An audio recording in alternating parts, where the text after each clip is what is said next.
ಪ್ರತಿಯೊಬ್ಬ ಮನುಷ್ಯನು ಕೂಡ ಹಣಕಾಸಿನ ಸಮಸ್ಯೆಗಳಿಲ್ಲದೆ ಬದುಕಬೇಕೆಂದು ಆಶಿಸುತ್ತಾನೆ. ನಾವು ಸಂಪಾದನೆ ಮಾಡಿದ್ದನ್ನು ಉಳಿಸಬೇಕೆಂದರೆ ಖರ್ಚನ್ನು ನಿಯಂತ್ರಣದಲ್ಲಿ ಇಡಬೇಕು, ದೇವರ ಸಂಕಲ್ಪವನ್ನು ಮಾಡಿಕೊಳ್ಬೇಕು. ಹಣಕಾಸಿನ ಸಮಸ್ಯೆ ಬರಬಾರ್ದು, ಲಕ್ಷ್ಮೀದೇವಿಯ ಅನುಗ್ರಹ ಸಿಗಬೇಕು, ಲಕ್ಷ್ಮೀದೇವಿಯು ಮನೆಯಲ್ಲಿ ಸ್ಥಿರವಾಗಿ ನೆಲೆಸುವಂತೆ ಮಾಡಬೇಕು ಅಂದರೆ ಈ ಒಂದು ಚಿಕ್ಕ ಕೆಲಸವನ್ನು ಮಂಗಳವಾರದ ದಿನ ನೀವು ಮಾಡಬೇಕಾಗುತ್ತೆ. ನೀವು ಸಂಪಾದನೆ ಮಾಡಿದಂತಹ ದುಡ್ಡು ಹೆಚ್ಚು ಖರ್ಚಾಗಬಾರ್ದು, ಮಹಾಲಕ್ಷ್ಮೀ ದೇವಿಯ ಅನುಗ್ರಹ ಸಿಗಬೇಕು ನಿಮ್ಮ ಜೀವನದಲ್ಲಿ ಅಂದರೆ ಇದನ್ನು ಯಾವ ರೀತಿ ಮಾಡಬೇಕು, ಯಾವ ಸಮಯದಲ್ಲಿ ಆರಂಭವನ್ನು ಮಾಡಿದ್ರೆ ಒಳ್ಳೆಯದಾಗುತ್ತೆ ಅಂತ ಇವತ್ತಿನ ಈ ವಿಡಿಯೋದಲ್ಲಿ ತಿಳಿಸ್ಕೊಡ್ತೀವಿ. ಬನ್ನಿ. ನೀವು ನಮ್ಮ ಚಾನಲ್ನ ಸಬ್ಸ್ಕ್ರೈಬ್ ಮಾಡ್ಕೊಂಡಿಲ್ಲ ಹೊಸಬರಾಗಿದ್ದರೆ ಈ ಕೂಡಲೇ ಸಬ್ಸ್ಕ್ರೈಬ್ ಮಾಡಿಕೊಂಡು ಪಕ್ಕದಲ್ಲೇ ಕಾಣುವ ಬೆಲ್ ಬಟನ್ ಒತ್ತಿದ್ರೆ ನಾವು ನೀಡುವಂತಹ ಎಲ್ಲ ಮಾಹಿತಿಗಳು ಉಚಿತವಾಗಿ ನಿಮ್ಮ ಮೊಬೈಲ್ಗೆ ಬರುತ್ತೆ. ಮನೆಯಲ್ಲಿ ಮುಖ್ಯವಾಗಿ ತಿಳಿದುಕೊಳ್ಳಿ, ಮನೆಯಲ್ಲಿ ಯಾರು ಹೆಂಗಸರು ಇರ್ತೀರಾ ಆ ಹೆಂಗಸರು ಈ ಒಂದು ಚಿಕ್ಕ ಕೆಲಸವನ್ನು ಮಂಗಳವಾರದ ದಿನ ಮಾಡಿದ್ರೆ ಅತಿ ಹೆಚ್ಚು ಫಲ ಅನ್ನೋದು ಸಿಗುತ್ತೆ. ಸಾಕ್ಷಾತ್ ಮಹಾಲಕ್ಷ್ಮೀ ದೇವಿಯ ಅನುಗ್ರಹದ ಜೊತೆಗೆ ಮಹಾಲಕ್ಷ್ಮೀ ದೇವಿಯೇ ಮನೆಗೆ ಬಂದು ನೆಲೆಸ್ತಾಳೆ. ಮನೆಗೆ ಬಂದು ಮಹಾಲಕ್ಷ್ಮೀ ದೇವಿ ನೆಲೆಸಿದ ಮೇಲೆ ಏನು ಮಾಡಬೇಕು, ಮಹಾಲಕ್ಷ್ಮೀ ದೇವಿಯು ಮನೆಯಲ್ಲೇ ಇರುವಂತೆ ನಾವು ನೋಡ್ಕೊಳ್ಬೇಕು. ಆ ರೀತಿಯಾದಂತಹ ಆ ನಿಯಮ ಯಾವುದಪ್ಪ ಅಂದರೆ ಮಂಗಳವಾರದ ದಿವಸ ಹೆಣ್ಮಕ್ಳು ಮನೆಯಲ್ಲಿ ಯಾರಿರ್ತೀರಾ ಮನೆಯಲ್ಲಿ ಅವರು ಎದ್ದುಬಿಟ್ಟು ಬೆಳಿಗ್ಗೆನೇ ಎದ್ದು ಸೂರ್ಯ ಹುಟ್ಟೋದಕ್ಕಿಂತಲೇ ಮುಂಚೆ ಎದ್ದು ಸ್ನಾನವನ್ನು ಮಾಡಿಕೊಂಡು ಮನೆ ಮುಂದೆ ಅಂಗಳವನ್ನೆಲ್ಲ ಸ್ವಚ್ಛವನ್ನು ಮಾಡಿ ರಂಗೋಲಿಯನ್ನು ಹಾಕಿದ ನಂತರ ಮನೆ ಒಳಗೆ ಬಂದು ಈ ಒಂದು ಕೆಲಸವನ್ನು ಮಾಡಬೇಕು. ಮನೆಯಲ್ಲಿ ಏನು ಅಡುಗೆ ಕೋಣೆಯಲ್ಲಿ ಗ್ಯಾಸ್ ಸ್ಟವ್ ಅಂತ ಇಟ್ಟಿರ್ತೀರಾ ಆ ಗ್ಯಾಸ್ ಸ್ಟವ್ ಕೆಳಗೆ ಈ ಚಿಕ್ಕದಾದಂತಹ ಒಂದು ರಂಗೋಲಿಯನ್ನು ಬರೀಬೇಕು. ಯಾವ ರೀತಿಯಾಗಿ ರಂಗೋಲಿಯನ್ನು ಬಳಸಿ ರಂಗೋಲಿ ಹಾಕುವುದಲ್ಲ, ಅಕ್ಕಿ ಹಿಟ್ಟಿನಿಂದ ನೀವು ರಂಗೋಲಿಯನ್ನು ಬಿಡಿಸ್ಕೊಳ್ಬೇಕು. ಒಂದು ಚಿಕ್ಕದಾದಂತಹ ಹೂವಾಗಿರ್ಬೋದು ಅಥವಾ ಚಿಕ್ಕದಾಗಿ ನಿಮ್ಗೆ ಏನು ತೋಚುತ್ತೋ ಅಂತಹ ರಂಗೋಲಿಯನ್ನು ಬಹಳ ಸ್ಪಷ್ಟವಾಗಿ ಚಿಕ್ಕದಾಗಿ ಕಾಣುವ ರೀತಿ ಆ ಗ್ಯಾಸ್ ಸ್ಟವ್ನ ಸ್ವಲ್ಪ ತಿರುಗಿಸಿ ಆ ಗ್ಯಾಸ್ ಸ್ಟವ್ ಕೆಳಗಡೆ ರಂಗೋಲಿಯನ್ನು ಅಕ್ಕಿ ಹಿಟ್ಟಿನಿಂದ ಬಿಡಿಸಿದ ನಂತರ ತದನಂತರ ಆ ರಂಗೋಲಿಯ ಮೇಲೆ ಗ್ಯಾಸ್ ಸ್ಟವನ್ನು ಇಡಬೇಕು.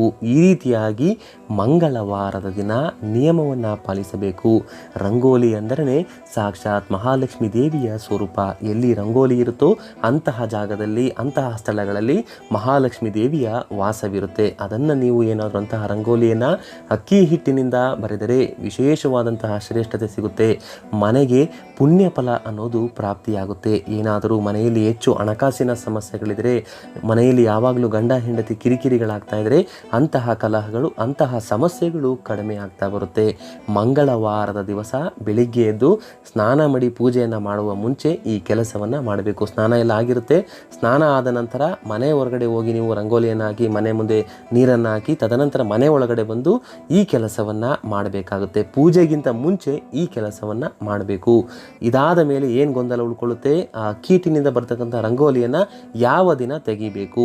ಮಂಗಳವಾರದ ದಿನ ಬೆಳಿಗ್ಗೆ ಅದನ್ನು ಬಿಡಿಸಿರ್ತೀರಾ ಗ್ಯಾಸ್ ಸ್ಟವ್ ಕೆಳಗೆ, ಬುಧವಾರದ ದಿನ ಬೆಳಿಗ್ಗೆ ಎದ್ದು ನೀವು ಸ್ನಾನ ಮಾಡಿದರೂ ಸರಿ ಮಾಡಿಲ್ಲದೆ ಇದ್ದರೂ ಸರಿ ಆ ರಂಗೋಲಿ ಇರುತ್ತಲ್ಲ ಅಕ್ಕಿ ಹಿಟ್ಟಿನಿಂದ ಬರೆದಿರ್ತಕ್ಕಂಥ ರಂಗೋಲಿಯನ್ನು ಯಾವುದೇ ಕಾರಣಕ್ಕೂ ಪೊರಕೆಯಿಂದ ಮುಟ್ಟಬಾರ್ದು. ಒಂದು ಬಟ್ಟೆಯನ್ನು ತೆಗೆದುಕೊಂಡು ಅದಕ್ಕಂತ ಒಂದು ಬಟ್ಟೆಯನ್ನು ಇಟ್ಬಿಟ್ಟು ಆ ಬಟ್ಟೆಯಲ್ಲಿ ಅದನ್ನು ನೀಟಾಗಿ ಒರೆಸ್ಕೊಂಡು ಒಂದು ಮೊರದಲ್ಲಿ ಒಂದು ಪೇಪರ್ನಲ್ಲಿ ಹಾಕ್ಕೊಂಡು ಮನೆ ಮುಂದೆ ಏನಾದರೂ ಗಿಡ ಮರಗಳಿದ್ರೆ ಆ ಗಿಡ ಮರಗಳ ಬುಡಕ್ಕೆ ಅದನ್ನು ಚೆಲ್ಲಬೇಕು. ಯಾವುದೇ ಕಾರಣಕ್ಕೂ ತುಳಸಿ ಗಿಡಕ್ಕೆ ಅದನ್ನು ಹಾಕಬಾರ್ದು. ಬೇರೆ ಯಾವುದಾದ್ರೂ ಗಿಡ ಇರಲಿ, ಒಂದು ಮುಳ್ಳಿನ ಗಿಡ ಇದ್ರೂ ಪರವಾಗಿಲ್ಲ, ಆ ಗಿಡದ ಬುಡಕ್ಕೆ ಆ ಕೀಟಿನಿಂದ ಬರ್ತಕ್ಕಂಥ ರಂಗೋಲಿ ಎತ್ಕೊಂಡು ಬಂದಿರ್ತೀರಲ್ಲ ಅದನ್ನು ಚೆಲ್ಲಬೇಕಾಗುತ್ತೆ. ಈ ರೀತಿಯ ನಿಯಮಗಳನ್ನ ಪ್ರತಿ ಮಂಗಳವಾರದ ದಿವಸ ಮನೆಯಲ್ಲಿ ಯಾರು ಹೆಣ್ಮಕ್ಳು ಇರ್ತಾರೆ, ಒಂದು ಚಿಕ್ಕ ಹೆಣ್ಮಗುವಾಗಲಿ ಆ ಮಗುಗೆ ರಂಗೋಲಿ ಬರೆಯಕ್ಕೆ ಬರುತ್ತಾ ಆ ಮಗು ಕೈಲಿ ಬಿಡಿಸಿದ್ರು ಕೂಡ ಬಹಳನೇ ಒಳ್ಳೆಯದು. ಸಾಕ್ಷಾತ್ ಮಹಾಲಕ್ಷ್ಮೀ ದೇವಿಯು ಮನೆಯಲ್ಲಿ ತಾಂಡವವನ್ನು ಆಡಬೇಕು.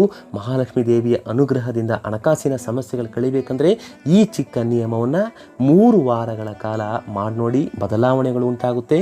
3 ವಾರಗಳಾದ ಮೇಲೆ ನೀವೇ ವಿಶೇಷವಾಗಿ ಆ ರಂಗೋಲಿಯನ್ನು ಬಿಡಿಸುವುದನ್ನು ಅಭ್ಯಾಸ ಮಾಡ್ಕೊಳ್ತೀರಾ. ಮನೆಯಲ್ಲಿ ಬದಲಾವಣೆಗಳು ಉಂಟಾಗುತ್ತೆ 3 ವಾರದಲ್ಲಿ. ಆ 3 ವಾರಗಳ ನಂತರ ಮನೆಯಲ್ಲಿ ಮತ್ತಷ್ಟು ಬದಲಾವಣೆಗಳು ಉಂಟಾಗಬೇಕು.